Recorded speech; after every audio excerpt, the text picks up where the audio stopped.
जय हिंद विद्यार्थी मित्रांनो, स्वागत आहे आपल्या सगळ्यांच्या ऑनलाईन प्लॅटफॉर्म विनी ट्युटोरियल्स वर. तर विद्यार्थी मित्रांनो, आजच्या लेक्चर मध्ये आपण स्टार्ट करणार आहोत केमिस्ट्रीचं युनिट नंबर फर्स्ट, ज्याचं नाव असणार आहे मेटल्स अँड अलॉयज. बघा, 10 मार्कांचं सुंदर असं चॅप्टर आहे. किती मार्कांचं? 10 मार्कांचं. बघा, पहिलं चॅप्टर आहे ना, म्हणून सोपं दिलंय, कारण पहिलं चॅप्टर कोणी कठीण देत नाही ना. हा, आणि केमिस्ट्री आजपासून आपण चालू करतोय. केमिस्ट्रीचा एक फंडा लक्षात ठेवा. कोणता फंडा सर? याच्यामध्ये कन्सेप्ट राहतात, छोटे छोटे, पाठांतर असतं मोठं मोठं. काय कन्सेप्ट एकदम छोटे छोटे आणि पाठांतर एकदम मोठं मोठं. पण पाठांतरासाठी मी आहे ना एकदम छान छान ट्रिक दिली मी तुम्हाला. काय लक्षात ठेवायच्यात? छोटे कन्सेप्ट, छोटे कन्सेप्ट, पण पाठांतर जास्त. पाठांतर खूप जास्त करावं लागतं. आणि फिजिक्स उलटय, मोठे मोठे कॉन्सेप्ट, छोटे छोटे पाठांतर. कशात? फिजिक्स मध्ये. तर असो, आपलं हे पहिलं चॅप्टर आहे. पहिल्या चॅप्टर मध्ये तुम्हाला काही जास्त त्रास नाहीये, एकदम छोटे छोटे 4 टॉपिक दिलेले आहेत. तर 4 टॉपिकला आज आपण सुरुवात करू. तर बघा, पहिलं चॅप्टर, पहिला टॉपिक असणार आहे तुमचा मेटलर्जी. मग पहिले तुम्हाला हे तर समजायला पाहिजे ना, मेटल काय असतं, कुठून भेटतं? सांग रे बाबा, मेटल कुठून भेटतं? सर, मेटल आम्ही ऐकलेले खाणींमधून भेटतात, त्याला माइन्स पण म्हणतात का रे? माइन्स. मेटल कुठून भेटता? माइन्स मधनं, ज्याला आपण खान सुद्धा म्हणतो बघा. खान, खदान, काही म्हणा, काही अडचण नाही. मला सांगा, खाणीमधनं जेव्हा मी मेटल काढतो, आता समजा लोखंडाची खाण असेल, लोखंडाच्या खाणीमधनं जेव्हा मी मेटल काढेल, त्या लोखंडाचे जिने सापडतील का? लोखंडाच्या खिडक्या सापडतील का? लोखंडाचे भांडे सापडतील? नाही नाही नाही, खाणींमधनं सापडतं खनिजे. खाणींमधनं काय सापडतं? खनिजे, ज्याला म्हटलं तर मिनरल. मिनरल्स म्हणजे खाणींमधनं सापडतात खनिजे. मग खनिजे डायरेक्ट वापरायचे असतात का? लोखंडाचे खनिजे भेटले, लोखंड डायरेक्ट नाही वापरता येत. या खनिजांमधनं काही घाण असते. मग खनिजांमधनं घाण केली जाते वेगळी आणि मेटल केला तो वेगळा. काय? एखाद्या खनिजांमधनं मेटल काढून घ्यायचा, घाण वेगळी करून द्यायची. मग या पूर्ण प्रोसेसला काय? खनिजांमधनं मेटल वेगळा आणि घाण वेगळी, ह्या पूर्ण प्रोसेसला काय म्हटलं तर मेटलर्जी म्हटलं जातं, जो आज आपण टॉपिक स्टार्ट करणार आहोत. दुसरा आहे मेकॅनिकल प्रॉपर्टीज. म्हणजे मेटल मध्ये काहीतरी प्रॉपर्टीज असतात. कशा प्रॉपर्टीज? काही मेटल ताणल्या जाऊन, बघा, काही मेटल्स ताणल्या जाऊन वायर होतात. काही मेटलला तुम्ही काय करू शकता? कॉम्प्रेस करू शकतात आणि त्याला कन्व्हर्जन करू शकता शीट्स मध्ये. अशा भरपूर साऱ्या प्रॉपर्टीज आहेत. जसं की बघा, सोन्याची प्रॉपर्टी, सोनं एकदम मऊ असतं, एकदम नरम असतं, बरोबर. तसंच मर्कुरी, बघा, मर्कुरी आणि गॅलियम अशा प्रकारचे मेटल आहे जे रूम टेम्परेचरवर सुद्धा लिक्विड फॉर्म मध्ये असतात. म्हणजे या सगळ्याच्या सगळ्या काय? मेकॅनिकल प्रॉपर्टीज आहे. कोणाच्या? मेटलच्या. मग हे आपण बघू. नंतर आहे अलॉयज. अलॉयज म्हणजे सुपर वाले मेटल. कोणते वाले मेटल? सुपर वाले मेटल. म्हणजे सर, हे मेटल लय चाबरे. हे मेटल काय म्हणता माहितीये का? मी ना 2-3 जणांचं मिक्सचर आहे. कसं हो सर, एकदा सांगत. बघा, अलॉयज काय म्हणता, मी याची बी प्रॉपर्टी चोरीन, त्याची बी प्रॉपर्टी चोरीन आणि एकदम बनून जाईल सुपर. काय? Super metal. म्हणजे बघा, आता मी एक्झाम्पल देतो. Fe म्हणजे आयरन. आयरन असतं भरपूर मजबूत. आयरन काय असतं? भरपूर मजबूत, पण दिसायला खराब दिसतं. दिसायला खराब दिसतं. आणि दुसरं असतं क्रोमियम. क्रोमियम जे असतं एकदम चकाकी, चमकणार. काय असतं? चमकणार किंवा सुंदर असतं. लक्षात ठेवा, सुंदर एकदम सोप्या भाषेत काय असतं? सुंदर. मग मी क्रोमियमचा सुंदरपणा आणि आयरनचा मजबूतपणा, सुंदरपणा, मजबूतपणा दोघांना एकत्र करेल आणि तयार करेल स्टेनलेस स्टील. Stainless steel. मग ह्या स्टेनलेस स्टीलला म्हटलं तर अलॉय. या स्टेनलेस स्टीलला काय म्हटलं तर अलॉय. जिने काय केलं? आयरन कडनं घेतली मजबूतपणा आणि क्रोमियम कडनं घेतला सुंदरपणा आणि तयार केलं एक तिसरं मेटल, ज्याला अलॉय म्हटलं, ज्याला म्हटलं तर अलॉय. तर ह्या वेगवेगळ्या प्रकारचे अलॉय सुद्धा आपण ह्या चॅप्टर मध्ये बघणार आहोत. तसंच क्लासिफिकेशन ऑफ अलॉयज. वेगवेगळ्या प्रकारचे अलॉय, जसे मेटल वेगवेगळ्या प्रकारचे असतात ना, सोनं, चांदी, तांब, लोखंड, भरपूर असे मेटल्स आहे, तसे भरपूर सारे अलॉय सुद्धा आहे. जसं की स्टेनलेस स्टील तर तुम्ही आता बघितलं, नंतर तुम्ही बघा इथं स्टेनलेस स्टील, नंतर तुम्ही ऐकलं असेल ब्रॉन्झ ऐकलं असेल, नंतर ऐकलं असेल ब्रास, नंतर तुम्ही ऐकलं असेल बघा गन मेटल ऐकलं असेल तुम्ही बघा, गन मेटल. तुम्ही गन मेटल 9वी 10वीत पण केमिस्ट्री होतं, त्याच्यामध्ये गन मेटल म्हणजे असं प्रकारचं मेटल जे बंदुकी बनवण्यासाठी वापरतात, आणि बंदुकी बनवण्यासाठी भरपूर मजबूत मटेरियल लागतात. मग 3-4 मेटल एकत्र करतात आणि तयार केला तर गन मेटल. म्हणजे सगळ्याच्या सगळ्या मेटलच्या वेगवेगळ्या प्रॉपर्टीज आहेत, ते सुद्धा आपण क्लासिफिकेशन ऑफ अलॉय ह्या टॉपिक मध्ये डिस्कस करू. टेन्शन नका ना, मी आहे ना. पाठांतर जरी जास्त असेल तर पाठांतर करून घेण्याची जबाबदारी ही माझी राहील. चला आता जाऊ आपण पहिल्या टॉपिक कडे, जो आहे मेटलर्जी. बघा एन्शंट इंडिया मेटलर्जी. आता मला सांगा, तुम्ही आठवतं का रे बाबा, सगळ्यात पहिले धातूचा शोध, इतिहास, सगळ्यात पहिले शोध लागला होता तांब्याचा. कशाचा लागला होता? तांब्याचा. मग मला सांगा, तांब्याचे परत असे डायरेक्ट खोदले होते, डायरेक्ट तांब्याचे भांडे सापडले होते का? तांब्याचे ताट बिट सापडले होते, ग्लास बीस? नाही ना. तर तांब सुद्धा सापडलं होतं एक मिनरल फॉर्म मध्ये, खनिजांच्या स्वरूपात. मग त्या खनिजांपासून घाण वेगळी केली आणि तांब वेगळं केलं. म्हणजेच ही जी पण काही मेटलर्जीची प्रोसेस होती ती भरपूर आधीपासून होती. केव्हापासून? तर बघा त्यांनी काय सांगितलं ते वाचून घेऊ आपण. बघा हा काही सिलेबसचा टॉपिक नाही, तुमचा पेपर एमसीक्यू फॉर्म मध्ये असणार आहे, याच्यावर प्रश्न नाही, पण तुम्हाला समजलं पाहिजे ना मेटलर्जी कुठून चालू झाली, ती काय चालू होती, थोडंसं नॉलेज असायला पाहिजे, बरोबर ना. चला, humans have been using metal since the stone age. माणूस, स्टोन एज म्हणजे बघा, स्टोन एज म्हणजे अश्मयुग, अश्मयुग म्हणजे अश्मयुगापासून माणूस लोखंडाचा किंवा तांब्याचा म्हणजेच मेटलचा वापर करत होता. म्हणजे तेव्हा सुद्धा तो काय करू शकत होता, या मेटलर्जी प्रोसेसला फॉलो करत होता. Metals are used in many areas such as industry, transport, tools, communication and household item. बघा जर तुम्ही आजूबाजूला बघशाल ना, तुम्हाला दोनच गोष्टी दिसतील, एक तर दिसेल तुम्हाला प्लास्टिक, एक तर दिसेल तुम्हाला मेटल. बघा आता माझ्या हातात पेनच बघून घ्या ना, हातात हा पेन मेटलचा, घड्याळवर बघा एवढा पार्ट मेटलचा, एवढा पार्ट प्लास्टिकचा. म्हणजे आजूबाजूला तुम्ही जेवढं पण पहा, बघा ही स्क्रीन सुद्धा प्लास्टिकची आणि या स्क्रीनवरची जी तर तुम्हाला फ्रेम दिसत नाही, पण ह्या बोर्डाची फ्रेम सुद्धा मेटलची. म्हणजेच मेटल आपल्याला प्रत्येक ठिकाणी कामात येतं. तर मग कुठे कुठे इंडस्ट्रीमध्ये येतं, ट्रान्सपोर्ट, टूल म्हणजे बघा पाणी, स्क्रूड्रायव्हर, सगळ्याच्या सगळ्या जवळपास टूल, लेथ मशीन असो, ड्रिलिंग मशीन असो, मिलिंग मशीन असो, सगळे टूल्स हे मेटल पासून बनतात. म्हणजे विचार करा मेटल्स किती महत्वाचे आपल्यासाठी, इंजिनियर लोकांसाठी तर भरपूर जास्त. About 75% of the elements are metal. जवळपास तुमच्या आजूबाजूचे 75% गोष्टी मेटलच्या आहे. असो आपल्याला काय घेणं देणं आहे. बघा pure metal have limited uses. त्यांनी काय म्हटलंय, जर एकदम शुद्ध गोष्ट असेल ना तर त्याचा फायदा नसतो. आता मी तुम्हाला एक एक्झाम्पल सांगतो, जसं की गोल्ड. आता शुद्ध सोनं म्हणजे तुम्ही ऐकलं असेल ना 24 कॅरेट, 24 कॅरेटचं जे पण काही असेल सोनं, तर 24 कॅरेटचं सोनं फक्त कशासाठी वापरतं माहिती आहे? फक्त इन्व्हेस्टिंग साठी. पण तुम्हाला सोन्याचे दागिने बनवायचे असेल, सोन्याच्या अंगठ्या बनवायच्या असेल, तर मग त्याच्यासाठी तुम्ही काय करतात, त्याच्यात कॉपर मिक्स करतात. त्याच्यात काय मिक्स करतात? कॉपर मिक्स करतात आणि तेव्हा कुठे तुम्ही अंगठ्या बनवतात. सर असं का बरं केलं सर?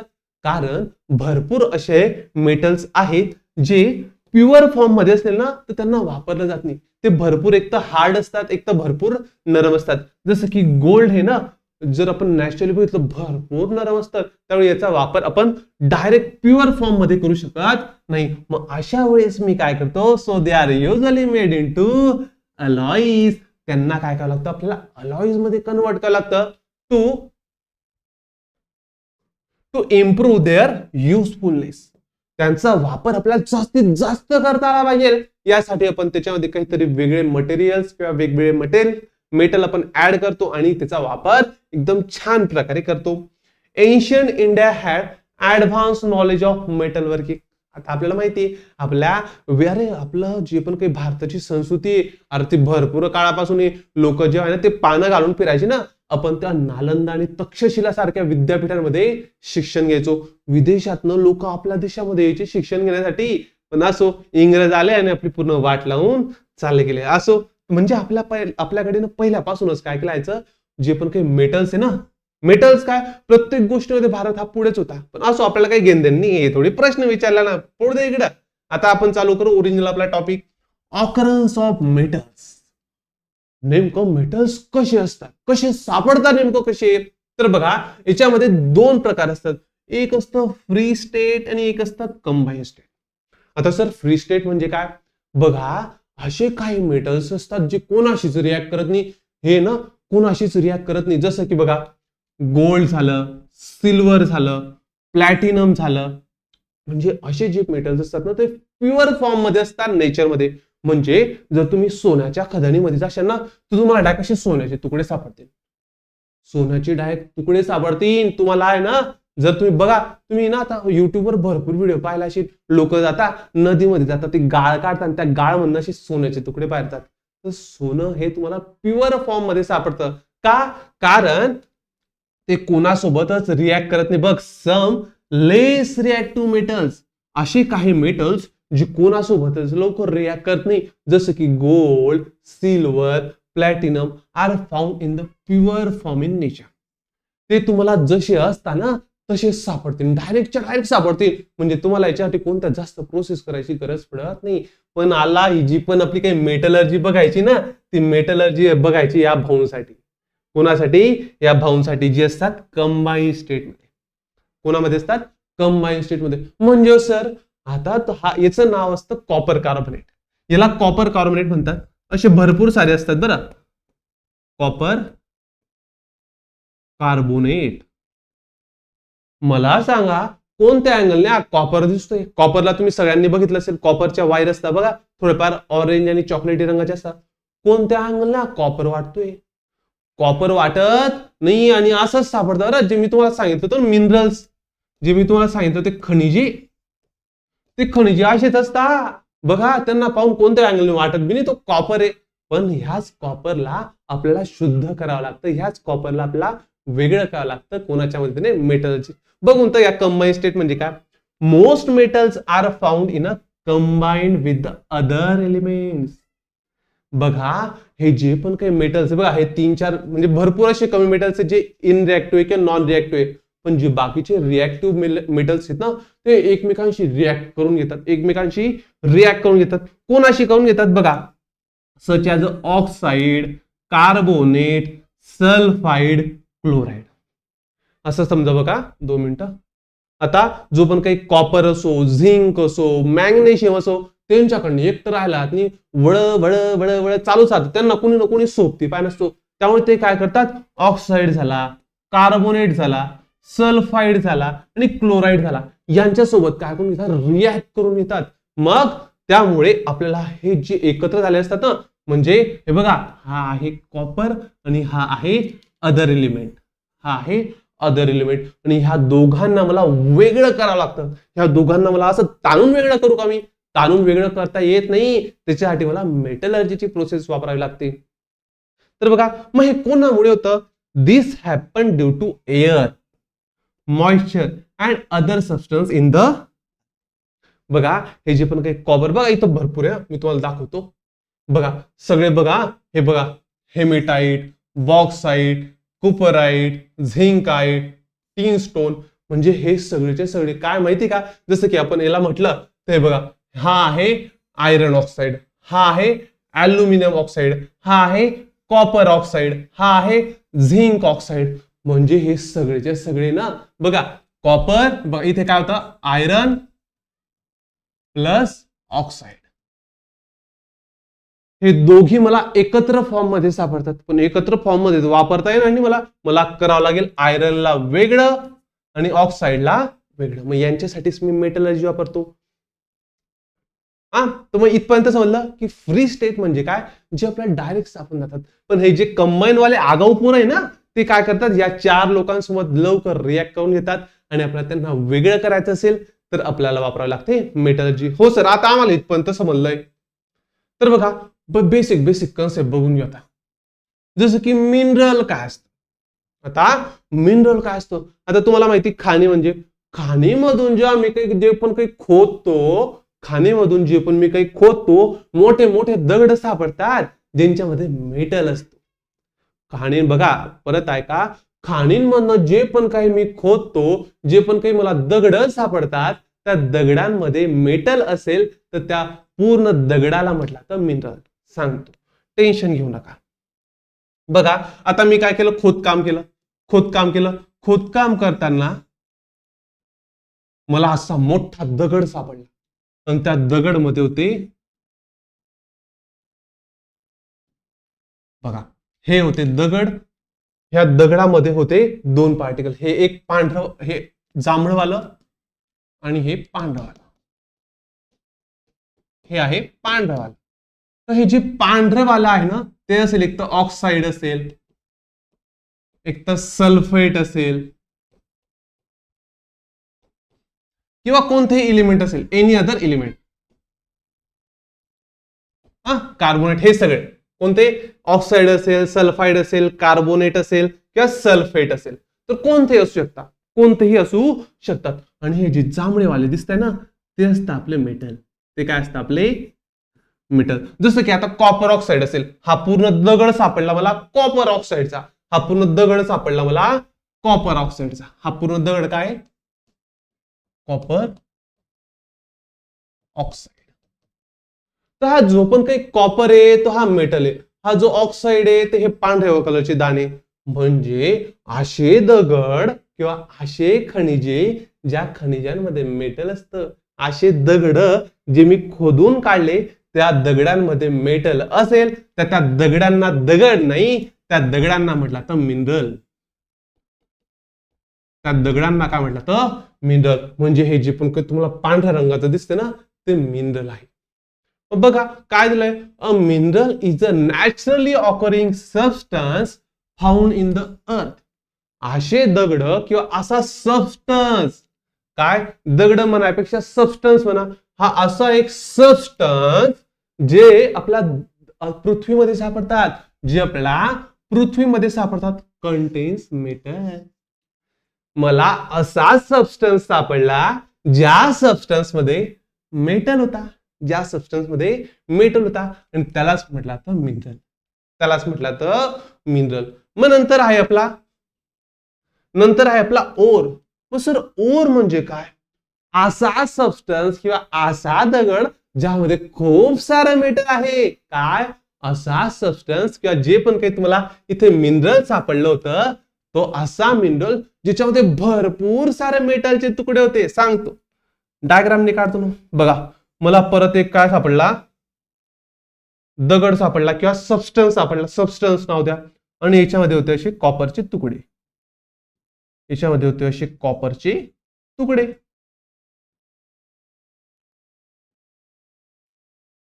मला सांगा दोघांमध्ये काय फरक दिसतोय तुम्हाला, याच्यात आणि याच्यामध्ये काय फरक दिसतोय. सर याच्यामध्ये जांभळे तुकडे जास्त आहे, याच्यामध्ये मेटलचे तुकडे जास्त आहे, याच्यामध्ये मेटल बघा जास्त दिसतंय ना. मग असे मिनरल्स बघा, हे पण मिनरल आहे, हे पण मिनरल आहे, कारण याच्यावर दोघांमध्ये काय मेटल आहे, याच्यामध्ये पण मेटल आहे, याच्यामध्ये पण मेटल आहे.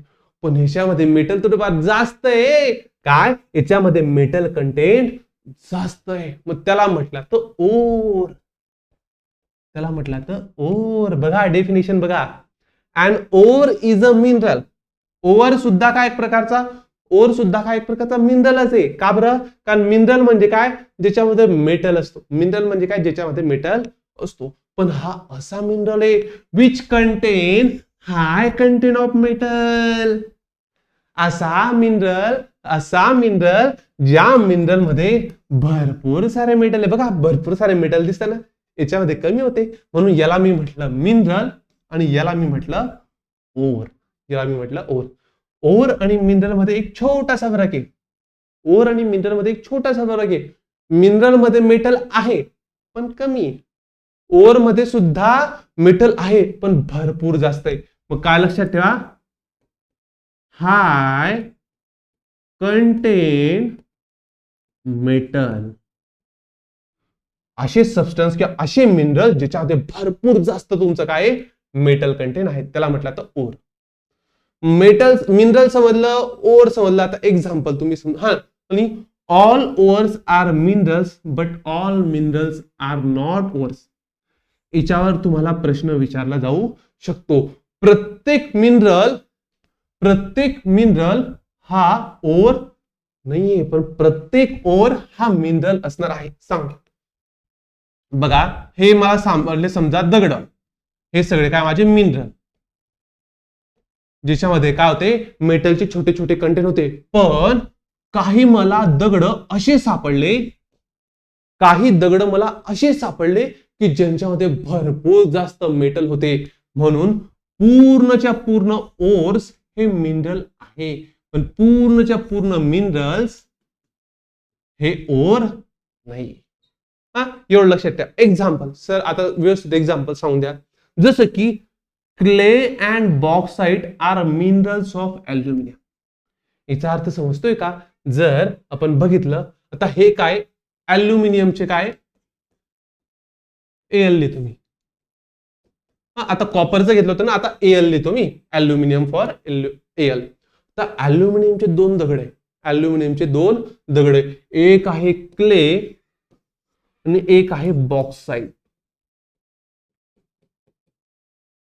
क्ले मध्ये सुद्धा अल्युमिनियम आहे, बॉक्साइट मध्ये सुद्धा अल्युमिनियम आहे. फक्त मेटलच्या आगे आता काय लिहा तुम्ही, अल्युमिनियम. बघा काय दिसतंय, क्ले मध्ये सुद्धा अल्युमिनियम आहे, बॉक्साइट मध्ये सुद्धा अल्युमिनियम आहे. फरक काय, aluminium can be extracted economically from the bauxite. Bauxite मधनं मला अल्युमिनियम भरपूर स्वस्तात भेटतं. आता साहजिकशी गोष्ट आहे ना, एवढं दगड फोडतोय, एवढा मोठा दगड फेकतोय, एवढे मेटल भेटतात म्हणजे मला कमी पैसे लागतात. इथं मला पैसे भरपूर जास्त लागतील. असं व्हायला नको बरं की तुमचं 10 रुपये किलो लोखंड आहे आणि ते तुम्हाला काढायलाच 20 रुपये लागतात, तर ते लोखंड सुद्धा बनवून तुम्हाला फायदा नाही. तर बघा, अल्युमिनियम बॉक्साइट मधनं काढायला सोपं जातं, स्वस्त जातं. पण तेच जर तुम्ही बघितलं, so bauxite is an ore but clay is not, clay is only mineral. Clay काय, फक्त आणि फक्त मिनरल. का बरं, त्याच्यामध्ये पण मेटल होते पण भरपूर कमी होते. बॉक्साइट मध्ये सुद्धा काय होते, अल्युमिनियम होते पण भरपूर जास्त होते. इथून मला काढायला कमी पैसे लागेल आणि जास्त अल्युमिनियम मला भेटेल. त्यामुळे क्ले काय मिनरल आहे आणि बॉक्साइट काय आहे, ओर आहे. इथपर्यंत काही अडचण नाही सर, हे सगळ्याचे सगळं समजते आम्हाला. अरे बेटा तुम्ही लय हुशार आहे, लय लय लय हुशार आहे बाप्पा तुम्ही. चला आता तुम्हाला मिनरल समजलं, ओव्हर समजलं. आता जाऊ बघा, इथे तुम्हाला व्यवस्थित समजून येईल मिनरल काय असतं, सॉरी मिनरल काय असतं किंवा ओर काय असतं आणि त्याच्यापासून आपण कसे वेगळे केले जातात. बघा, हे असतात अदर एलिमेंट्स. हे काय असतात, अदर एलिमेंट, ज्याच्याशी आपला जो पण काही मेटल असतो ना, रिॲक्ट करून येतो. बघा मी सांगितलं होतं, आठवतं का तुम्हाला थोडंफार? बघा, कंबाईन स्टेट मधले जे पण काही आपले आपले जे मोठेवाले एकदम चांगले चांगले मेटल आहे ना, ते अदर एलिमेंट सोबत काय करून येतात, रिॲक्ट करून येतात. मग ते अदर एलिमेंट कोणते, ऑक्साईड, कार्बोनेट, सल्फाइड, क्लोराइड. तेच हे सगळे, हे तेच आहे ज्यांच्यासोबत आपला मेटल जाऊन बसलेला आहे, म्हणजे यांचं त्यांनी नाव देऊन ठेवलंय पण खरं यांना बघितलं, जसं की हा झिंक सल्फाइड आहे, याचं नाव काय दुसरं, झिंक सल्फाइड. स्पेलिंगचं थोडं बघा रे बाबा. हा बघा, मग आपला हा झिंक आणि हा सल्फाइड एकत्र होऊन बसलेले, त्यांना आपल्याला वेगळं करायचंय. तर बघा, हा ZnS त्याचा फॉर्म्युला असतो, झिंकला आपण त्याच्यातनं वेगळा करतो. हे सगळेचे सगळे काय त्याचे फॉर्म्युले आहेत, हे सगळेचे सगळे ओर आहे, मिनरल्स आहेत, खनिजे आहेत. हा पूर्ण तुकडा कशाचा आहे, हेमेटाइटचा आहे. हा, आता आपण अल्युमिनियमचा बघितलं होतं ना, कोणता बघितला होता आपण, कॉपर ऑक्साईड बघितलं तर कॉपर ऑक्साईड कुठे हा इथे कपराईट. हा तर हा काय पूर्ण कॉपर ऑक्साईडचा तुकडा आहे. हे जे पांढरे पांढरे तुकडे दिसतात ना ते ऑक्साईड असेल आणि जे जांभळे जांभळे तुकडे दिसतात ना ते कॉपर असेल. मग आपण कॉपरला वेगळं केलं. आपण कॉपरला बघा कॉपरला काय केलं वेगळं केलं आणि हा जो पण ऑक्साईड होता त्याला आपण वेगळं केलं आणि हे वेगळं करण्याच्या प्रोसेसला म्हटलं तर मेटलर्जी. इथपर्यंत काही अडचण असेल याच्यावर प्रश्न जास्त विचारल्यात नाही. तुम्ही इंजिनिअरिंगचे पुरे बाबा केमिस्ट्री आणि आपला जास्त काही संबंध नसतो. चला आता बेसिक कन्सेप्ट अजून बघू. आता गंगू याला गँग म्हणतात पण मी तर गंगूच म्हणेन. तुम्हाला जे म्हणायचंय ते म्हणा. काय गंगू काय गंगू. आणि इथं लक्षात ठेवा गंगूला दुसरा शब्द आहे मॅट्रिक्स. एमसीक्यू फॉर्म आहे. ऑप्शन मध्ये कधी गंगू असेल कधी मॅट्रिक्स असेल. मी तर लक्षात ठेवता गंगा माता गंगा माता गंगा आणि माता एकच शब्द आहे. गंगू आलं तरी चालेल मॅट्रिक्स आलं तरी चालेल. मग सर गंगू आणि मॅट्रिक्स म्हणजे काय तर गंगू लक्षात ठेवतं गंगू मध्ये लेख घालून गेली आहे. गंगामध्ये खूप घालून गेली म्हणजे गंगू मध्ये काय गंगू म्हणजे काय घाण. गंगू म्हणजे काय भरपूर घाण. आता मला तुम्ही सांग आता जास्त ते सोडा कॉन्सेप्ट सोडा तुम्ही डोकं लावा. आता मला सांगा तुमची एखादी चॉकलेट आहे एखादी तुम्ही काय करताय चॉकलेट खाताय. ते चॉकलेट समजा पडले ती चॉकलेट समजा खाली पडले काय होईल रे बाबा सर त्याला थोडीफार माती लागून जाईल सर थोडीफार घाण लागून जाईल सर.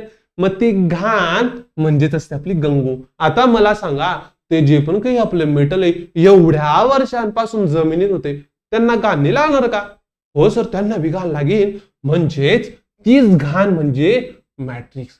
आता जी आपण काही डायग्राम बघितले होते आता मी याला थोडंफार परत काढतो व्यवस्थित फॉर्म मध्ये. बघा हा काय होता माझा ओर होता. याच्यामध्ये माझे काय होते याच्यामध्ये काय होते माझे छोटे छोटे मेटल होते. हा काय माझा ओर. हा जो पांढरावाला जे उरलेला जो पार्ट आहे जो खाली पार्ट दिसतोय तो असतो आपला ऑक्साईड. तो काय असतो आपला ऑक्साईड.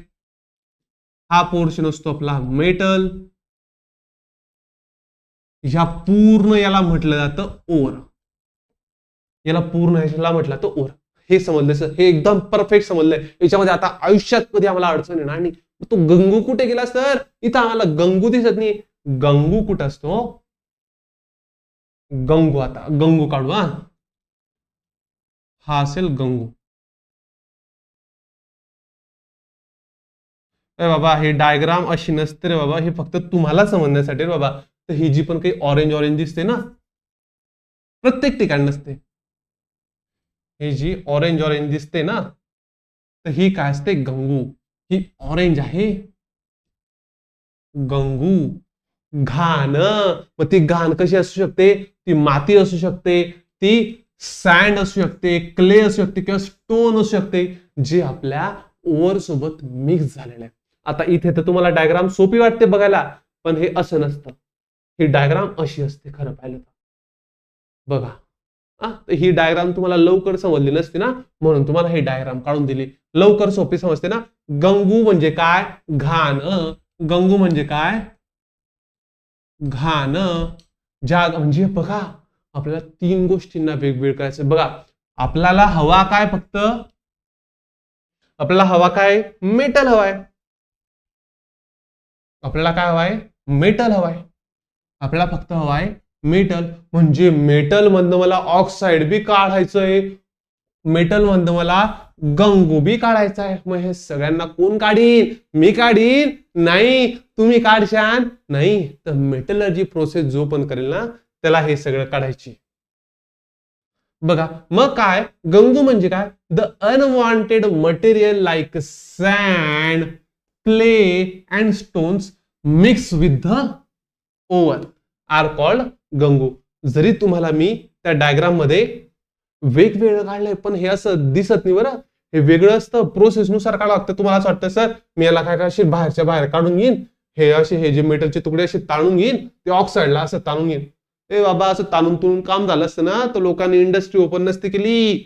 चला हा मग गंगू म्हणजे काय अशी घाण जी आपल्याला काढायची जी कोणती असू शकते सँड क्ले आणि स्टोन. हे समजलं सर. मग फ्लक्स म्हणजे काय? फ्लक्स म्हणजे काय सर? आता ह्या गंगूला काढण्यासाठी आता बघा, तुम्हाला अजून एक छान आकृती काढून दाखवतो. इकडं नाही काढ, तिकडं काढ. इकडे आकृती छान काढतो बघा. आता हे समजा असेल बेकर. आता तुम्ही जेव्हा आपण प्रोसेस चालू करू ना, त्या प्रोसेसमध्ये जे पण काही आपला मोठा जो सबस्टन्स होता ना, त्याला आपण चुरा केला, तो त्याची पावडर तयार केली जाते. आता हे मोठं भांड आहे, या भांड्यामध्ये मी ते चुरा टाकला. तर या भांड्यामध्ये काय आहे? आता समजा भांडण्यामध्ये दोनच गोष्टी बरं. हा, आता फक्त फ्लक्स स्टार्टिंगला काय करतो? फक्त आणि फक्त गंगूला काढायचा प्रयत्न करतो. आता बघा, हे समजा माझे मेटल, हे त्याच्यामध्ये ऑक्साईड असेल. ऑरेंज रंगाचा काढला तर आपण गंगू, ऑरेंज रंगाचाच काढू.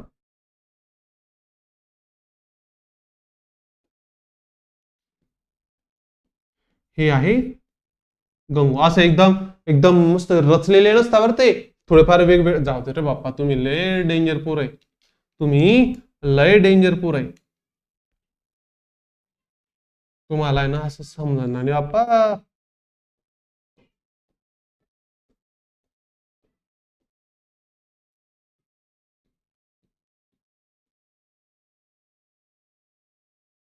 दोन मिनिटं फक्त वेट करा. तुम्हाला आकृती व्यवस्थित समजली पाहिजे म्हणून ना एवढे रिकामे कामं करतोय मी. आता ही सगळी पावडर आहे. ह्या पावडर मधनं आता मला काय करायचंय? ही जी ऑरेंज वाली गंगू आहे ना, त्या गंगूला काढायचंय. आता मी काय करेल? याला आग लावीन. याला मी काय लावेल? आता खालून आग लावीन. म्हणजे काय करेल? याला हीट करेल. आणि आता याच्यामध्ये मी टाकेल कलर वेगळा करतो.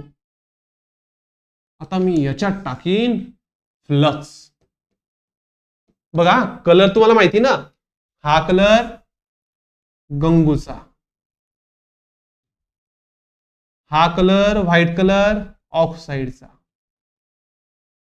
आणि जो कुठे गेला आपला जांभळा कलर मेटलचा. आता मी याच्यात टाकलं फ्लक्स. आता हा फ्लक्स आला इथे. सगळं जसं मी गरम करीन, हा गंगू काय माहिती का? मला लग्न करायचंय बाबा, लगीन. मग हा गंगू जातो लग्न करायला फ्लक्स सोबत. हा गंगू काय करतो? Colour change. 2 मिनिटं. गंगू काय म्हणतो? बाबा लगीन. कोणाशी? फ्लक्सशी. मग हा जो पण काही गंगू आहे ना, तर गंगू जातो फ्लक्स सोबत. हे गंगू आणि फ्लक्सने केलं लग्न, पळून गेले. याच्यातनं अशी गंगू आणि फ्लक्सने काय केलं? तर लग्न केलं आणि पळून गेले. कुठे गेले? फिरायला पळून गेले. म्हणजे आता याच्यातनं मी गंगूला काढलंय. कोणी काढलंय? मीने नाही, या फ्लक्सने काय केलं? त्या गंगू सोबत लग्न केलं. मग बघा कुठे डेफिनेशन काय? Flux is a substance added during heating करताना काय केलं? तर फ्लक्सला ऍड केला. तर कशासाठी सांगा? कोणासाठी केला आता फ्लक्सला ऍड? कोणासाठी? गंगू कोणाशी लग्न करते? फ्लक्स सोबत. It react with a gangue to form easily fusible material known as slag. आता हा नवीन काय सर? स्लॅग. आता गंगू आणि फ्लक्स एकमेकांसोबत लग्न करतात आणि त्यांना पोऱ्या होतो स्लॅग. आणि त्या स्लॅगला आपण काढून घेतो. काय? गंगू बघा, हे असं पोऱ्या लक्षात न ठेवा, लग्न बिग्न फक्त लक्षात ठेवा. फ्लक्स टाकलं, गंगू सोबत रिॲक्ट झालं, गंगू आणि फ्लक्स एकत्र आले, त्यांना पोऱ्या झाला स्लॅग. ते एकत्र आल्यानंतर त्यांना पोऱ्या झाला स्लॅग. आणि त्या स्लॅगला काय करावं लागतं? आपल्याला काढावं लागतं. काय करावं लागतं? काढावं लागतं.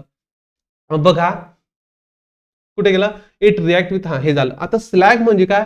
Slag is the waste substance form when flux is combine with gangue. जेव्हा फ्लक्स आणि गंगू एकत्र येतात, फ्लक्स आणि गंगू एकत्र येतात, तेव्हा काय करतो, स्लॅग तयार होतो. सांगितलं ना तुम्हाला, कुठं सांगितलं बघा, फ्लक्स आणि गंगू एकत्र आला, यांनी काय केलं, लग्न केलं आणि तयार झाला स्लॅग. आणि ह्या स्लॅगला काय केलं तर इझिली आपण काढू शकतो, या स्लॅगला आपण इझिली काढू शकतो. मग slag is easy to melt and separate from metal. जे पण काही आपलं स्लॅग तयार झालाय ना, तो स्लॅगला आपण काय करू शकतो, याच्यातनं वेगळं लवकर काढू शकतो. मग आपल्याकडे काय उरला, आपल्याकडे आता उरला सर मेटल आणि ऑक्साईड, ज्यांना सुद्धा आपण आरामात काढू, नंतर काढू, ह्या प्रोसेस मध्येच काढू, पण आजच्या लेक्चरला नाही काढू. मग इथपर्यंत समजलं तुम्हाला काय सर, गंगू म्हणजे काय, जी लागलेली असेल घाण, सँड, स्टोन, त्याला गंगू म्हणतात. फ्लक्स म्हणजे काय, ज्याला लग्न करायचंय गंगू सोबत, त्यामुळे तो काय करू, गंगू सोबत काय होईल, रिॲक्ट होईल, कंबाईन होईल, आणि ह्या दोघांचा पोऱ्या कोण राहील, स्लॅग राहील, ज्याला आपल्याला काढायला सोपं जातं. हो सर, आता गंगू बी समजला, फ्लक्स बी समजला, स्लॅग बी समजला. आता जाऊ आपण नेक्स्ट कडे. आता चालू झाली आपली मेटलर्जी. मग सांगा सर, आम्हाला मेटलर्जीची डेफिनेशन काय सांगता तुम्ही, आम्हाला पाठ पण होऊन गेली, आम्हाला होऊन गेली पाठ. सांगा मग सर, मेटलर्जी अशी प्रोसेस आहे ज्याच्यामध्ये आपण काय करतो माहिती का, मिनरल मधनं ना आपला मेटल काढून घेतो, मिनरल मधनं आपला मेटल काढून घेतो आणि घाण वेगळी काढून घेतो. मग बघा, metallurgy is the process of taking metal out. अरे बापेन, काय मेटलला आपण काय करतो, आउट करतो, बाहेर काढतो, कुठून, ओव्हर पासून, in and easy and low cost. Different metal need different method. प्रत्येक मेथड, प्रत्येक मटेरियलसाठी किंवा प्रत्येक ओरसाठी किंवा प्रत्येक मेटलसाठी ही प्रोसेस वेगवेगळी असू शकते. पण आपलं फक्त मेनच आहे मेटलर्जी म्हणजे काय, मेटलला काढायचंय ओर मधून. कुठे गेलं ते, ह्या मेटलला बाहेर काढायचंय, मेटलला बाहेर काढायचं. बाकी ऑक्साईड असेल आणि ती गंगू असेल, त्यांना काय करायचंय, तिकडं बाहेर फेकायचंय. त्यांना काय करायचंय, घाण इकडं, मेटल इकडं. अशा प्रकारे आपल्याला मेटल आणि घाणीला वेगवेगळं करायचंय. याला म्हटलं तर मेटलर्जी. हा पूर्णच्या पूर्ण तुकडा होता ओरचा. पूर्ण तुकडा म्हणजे काय, ओर. आणि ह्या ओर म्हणणं मेटल वेगळं, घाण वेगळं. चला रे बाबा, सर आम्हाला समजलं बरं, आयुष्यात पहिल्यांदा समजलं की मेटल काय असतं, ओर काय असतं, मिनरल काय असतं, गंगू काय असते, फ्लक्स काय असतो, आणि त्या फ्लक्स आणि गंगूचा पुऱ्या स्लॅग काय असतं, सगळं समजतंय सर आम्हाला. आता मेटलर्जीची प्रोसेस, हा मी तुम्हाला काय होतं, मेटल सोबत कोण कोण एकत्र झालेलं असतं, तर दुसरे कोण असतात, oxide, sulphide, carbonate, sulphate, ores are treated with different way. म्हणजे काही मेटल ऑक्साईड सोबत रिएक्ट होता, काही मेटल सल्फाइड सोबत, काही कार्बोनेट सोबत, काही सल्फेट सोबत. यांच्यानुसार आपल्याला ही मेटलर्जीची प्रोसेस ना ही वेगवेगळी वापरावी लागते. बघू, ती पण आपण बघू. आता बघा, एक छोटस एक्झाम्पल देतो, एकदम तुम्हाला एक्झाम्पल लवकर समजेल. ही स्टेप राहू दे बाजूला, पहिले बरं स्टेप पासून घेऊ, नंतर जाऊ आपण हे जे पण काही तुम्ही गाजर काढले ना सर, त्या गाजराच्या डायग्राम कडे. बघा, याच्यात मेनली 4 स्टेप असतात. किती 4 असतात, किती स्टेप असतात, 4. पण ह्या 4 पैकी ना पहिली स्टेप काहीच कामाची नाही. पहिली स्टेप मेन म्हणजे ही मेटलर्जीची प्रोसेस आहेच नाही. कोणती सर, क्रशिंग द ओर. बघा, मोठे मोठे तुकडे असतात. जेव्हा मी खाणी किंवा खदानीमधनं खनिजे काढतो, त्याला मोठे मोठे तुकडे असतात. मग त्या मोठ्या मोठ्या तुकड्यांना काय केलं तर छोटे छोटे तुकडे केले जातात किंवा पावडर केले जाते. क्रशिंग ऑफ ओर मध्ये काय केलं तर फक्त त्याला कन्वर्ट केला तर छोट्या तुकड्यांमध्ये.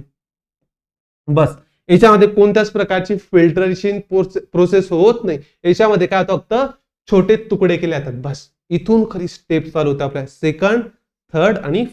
मग नेमकं काय सर हे सांगा तर. बघा, जर आता मला समजा गाजर खायचे, मला काय खायचे, गाजर. गाजर असतात जमिनीत, गाजर असतात जमिनीत. जसं मी गाजर जमिनीतनं काढ, लगेच घे रे बाबा गाजर घे, शिरा खाय शिरा, असं नाही करत. त्या गाजराला पहिले काढावं लागतं.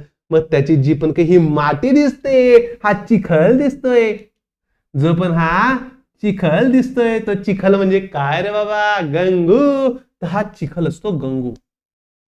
काय असतो? गंगू. त्या गंगूला आपल्याला काय करायचंय? वेगळं करायचंय. मग गंगूला वेगळं करण्यासाठी आपण वापरतो कॉन्सन्ट्रेशन प्रोसेस.